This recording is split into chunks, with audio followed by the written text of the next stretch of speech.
আসসালামু আলাইকুম। জুম্মা মোবারক। যেহেতু এখন ফুল বিয়ের সিজন, তাই ঘরে বসে একটু বিয়ে বাড়ির ফিল নেওয়ার জন্য ঘরে বসেই রান্না করে নিয়েছিলাম কাচ্চি বিরিয়ানি। সেটাই আপনাদের মাঝে আজকে শেয়ার করছি। এতটাই মজার ছিল, খুবই মুখরোচক একটা খাবার। ঘরে বসেই তৈরি করে নিতে পারেন প্রিয়জনের জন্য। এখানে আমি কিছু উপকরণ আগে থেকে গুছিয়ে নিচ্ছি, তাহলে রান্নাটা কিন্তু সহজ হয়ে যায়। এখানে কিছুটা পেঁয়াজ বেরেস্তা করে উপর থেকে একটু চিনি ছিটিয়ে রেখে দিলাম। নিয়েছি কিছুটা কিশমিশ, ধুয়ে পরিষ্কার করে নিয়েছি। আলু বোখারা, বাদাম কুচি, এগুলো আগে থেকে যদি রেডি করে নেওয়া হয় তাহলে রান্নাটা খুব সহজেই হয়ে যায়। আলুটা আমি ফুড কালার দিয়ে ভালো করে ভেজে নিয়েছি। এখানে আমি নিয়েছি 1.5 কেজি পরিমাণ খাসির গোশত, একটু বড় বড় টুকরা করে ভালো করে ধুয়ে পরিষ্কার করে পানি ঝরিয়ে নিয়েছি। এবার আমি একটা পাত্রে কিছুটা পানি দিয়ে, অনেকটা পরিমাণ পানি দিয়ে দিলাম 2 টেবিল চামচ পরিমাণ লবণ। লবণটাকে পানির মধ্যে খুব ভালো করে মিশিয়ে নিয়ে এবার আগে থেকে যে পরিষ্কার করে রেখেছি খাসির গোশতটা, এটা আমি এখানে দিয়ে দিলাম। আর হাড় চর্বি সহই কিন্তু এই রান্নাটা করতে হবে। এবার খুব ভালো করে দিয়ে একটা লেবু টুকরো করে এভাবে হাত দিয়ে একটু চেপে দিয়ে ঢাকনা দিয়ে 2 ঘন্টার জন্য আমি রেস্টে রেখে দিলাম। এতে গোশতের ভিতর লবণটা খুব ভালোভাবে প্রবেশ করবে। এবার এখানে আমি নিয়েছি কাচ্চি রান্নার জন্য রাঁধুনির যে প্যাকেট কাচ্চি মশলা আছে, এটা এর ভিতরে 2টো প্যাকেট থাকে, একটা গুঁড়া আর একটা আস্ত, যেটা আমার রান্নার কাজে আমি ব্যবহার করব। আর এখানে আমি একটা ইনস্ট্যান্ট মাওয়া তৈরি করছি। এখানে 2 চামচ পরিমাণ ঘি নিয়ে নিলাম। আর ঘির সাথে এখানে আমি গোলাপ জল দিয়ে দিলাম 2 টেবিল চামচ পরিমাণ। আর হাফ কাপ পরিমাণ গুঁড়ো দুধ দিয়ে খুব ঝটপট কিন্তু ঘরে মাওয়া তৈরি করে নেওয়া যায়। আমি এখানে দুধটা দিয়ে খুব ভালো করে মিশিয়ে নিয়ে এবার একটা গোল ডো মতো তৈরি করে আমি নর্মাল ফ্রিজে রেখে দিয়েছিলাম। আধা ঘন্টা পরে কিন্তু আমার মাওয়াটা খুব সুন্দর সেট হয়ে যাবে।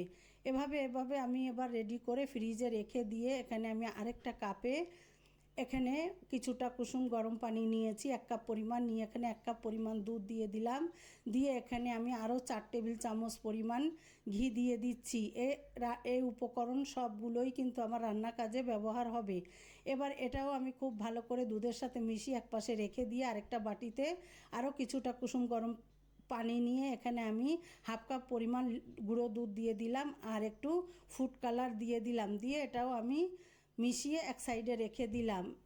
এখানে জাফরান ব্যবহার করলে ভালো হয়, হাতের কাছে নেই, তাই আমি এই উপকরণটা ব্যবহার করব। এইবার আমি গোশতটাকে ম্যারিনেশন করব। এর জন্য আমি একটা পাত্র নিয়েছি বড়। এখানে পেঁয়াজের বেরেস্তা দিয়ে দিলাম আমি ঘরে তৈরি করা টক দই, যেটা আমার ঝটপট তৈরি করে নিয়েছিলাম। এখানে আমি কিছুটা বাদাম কুচি দিলাম, 1 টেবিল চামচ পরিমাণ চিনি দিলাম, চিনিটা স্বাদের ব্যালেন্সটা করবে। এবার আমি লাল মরিচের গুঁড়া দিয়েছি আর এখানে দিয়ে দিলাম প্রায় হাফ কাপ পরিমাণ ঘি। পুরো রান্নাটা কিন্তু আমি আজকে ঘিয়ে করব, এই জন্য আমি ঘি ব্যবহারটা একটু বেশি করছি। এবার আমি যে কাচ্চির মশলাটা নিয়েছি রাঁধুনির, সমস্ত উপকরণ দিয়ে খুব ভালো করে এখানে স্বাদমতো লবণও দিয়েছি, দিয়ে গোশতটাকে আমি ভালো করে ধুয়ে পরিষ্কার করে নিয়ে স্ট্রেনারে পানি ঝরাতে রেখেছিলাম।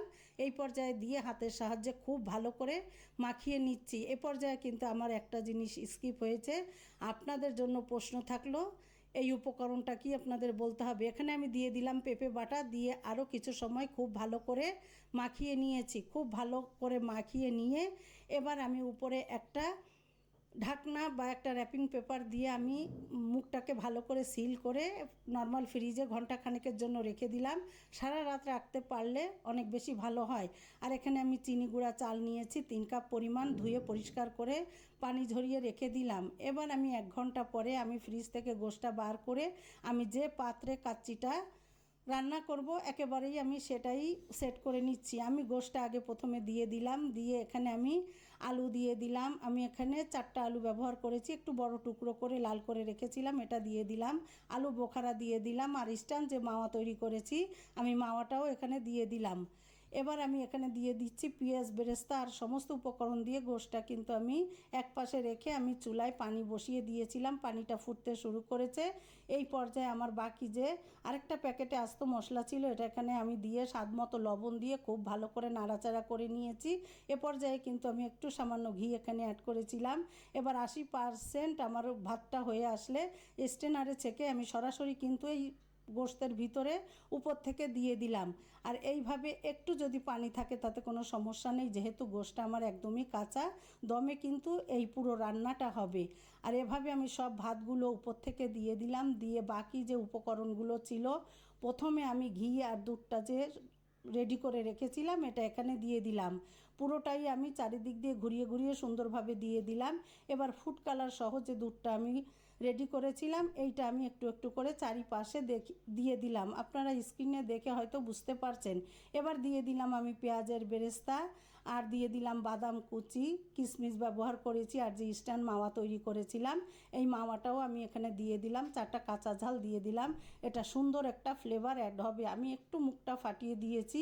আর এখানে একটা কয়লা আমি একটু গরম করে উপর থেকে একটু ঘি দিয়ে ঢাকনা দিয়ে 10 মিনিটের মতো রেখে দিয়েছিলাম। এতে কাচ্চিতে একটা সুন্দর ফ্লেভার অ্যাড হবে, এটা স্বাদটাকে অনেক অংশে বাড়িয়ে দিবে। এভাবে হাতের কাছে থাকলে দিবেন, না থাকলে দরকার নেই। এবার আমি কয়লাটাকে উঠিয়ে নিয়ে আটা গুলিয়ে নিয়ে আমি ভালো করে মুখটাকে সিল করে 10 মিনিট হাই হিটে জাল করে এরপরে চুলা থেকে নামিয়ে নিচে একটা তাওয়া দিয়ে একদম মিডিয়াম হিটে রেখে আমি প্রায় 1 ঘন্টা 40 মিনিট রান্না করার পরে আমি পরিবেশন করে দেখিয়ে দিচ্ছি। এভাবে যদি কাচ্চি রান্না করা হয় ঘরে বসেই কিন্তু প্রিয়জনের মাঝে আপনারা পরিবেশন করতে পারেন। পুরো ভিডিওটা দেখে জানাবেন আমার রান্নাটা কেমন হলো, আর ভালো লাগলে আপনারা সাথে থাকবেন। পুরো ভিডিওটা দেখে একটা গঠনমূলক কমেন্ট করবেন। সবাই অনেক বেশি ভালো থাকবেন। আসসালামু আলাইকুম।